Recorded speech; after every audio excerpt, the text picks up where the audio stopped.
حضرت ابو سعید خدری رضی اللہ تعالیٰ عنہ سے روایت ہے کہ حضرت اسید بن عزیر رضی اللہ تعالیٰ عنہ ایک رات کھجوروں کے کھلیان میں قرآن مجید پڑھ رہے تھے کہ اچانک ان کا گھوڑا جو ایک جانب بندھا ہوا تھا کودنے لگا۔ وہ تلاوت سے رک گئے تو گھوڑا بھی رک گیا۔ وہ پھر پڑھنے لگے تو گھوڑا پھر کودنے لگا۔ اسی طرح انہوں نے پھر پڑھا تو گھوڑا پھر کودنے لگا۔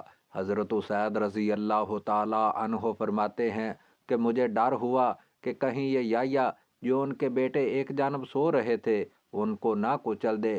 میں اٹھ کر گھوڑے کے پاس گیا تو اچانک کیا دیکھتا ہوں کہ میرے سر کے اوپر ایک سائبان سا ہے جس میں بہت سے چراغ جل رہے ہیں۔ میرے دیکھتے ہی دیکھتے وہ فضا میں اوپر کو بلند ہو گیا، یہاں تک کہ میری نظروں سے اوجھل ہو گیا۔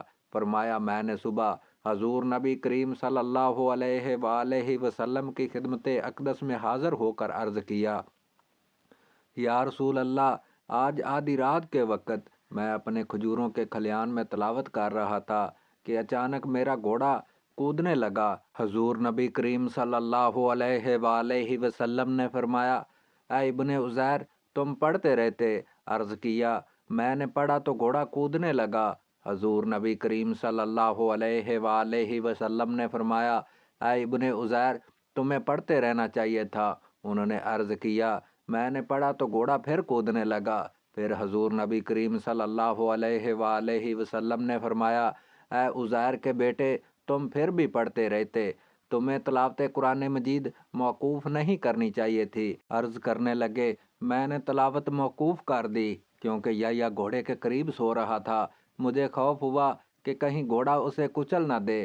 میں نے پھر ایک سائبان سا دیکھا جس میں چراغ سے روشن تھے، وہ فضا میں بلند ہو گیا، یہاں تک کہ پھر مجھے نظر نہ آیا۔ اس پر رسول اللہ صلی اللہ علیہ وآلہ وسلم نے فرمایا، یہ ملائکہ تھے جو تمہاری تلاوت سننے آئے تھے، اور اگر تم پڑھتے رہتے تو صبح کے وقت لوگ انہیں اپنی آنکھوں سے دیکھتے، ان میں سے کوئی بھی فرشتہ پوشیدہ نہ رہتا۔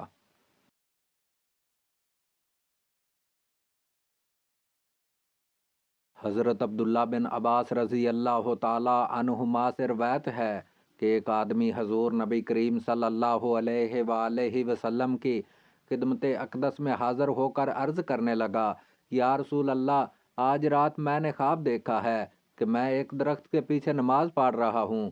میں نے دیکھا گویا میں نے نماز میں سجدہ والی آیت پڑھی اور سجدہ کیا، پھر دیکھا کہ وہ درخت بھی میرے سجدے کی وجہ سے سجدے میں پڑا ہوا ہے۔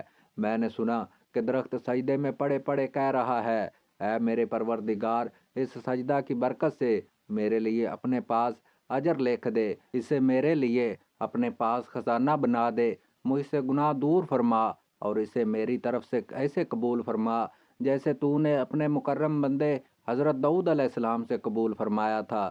حضرت ابن عباس رضی اللہ تعالیٰ عنہما فرماتے ہیں، میں نے دیکھا کہ نبی کریم صلی اللہ علیہ وآلہ وسلم نے آیت سجدہ تلاوت فرمائی، پھر میں نے سنا کہ آپ صلی اللہ علیہ وآلہ وسلم حالت سجدہ میں وہی الفاظ ادا فرما رہے تھے جو اس آدمی نے درخت کے کلام سے نقل کیے تھے۔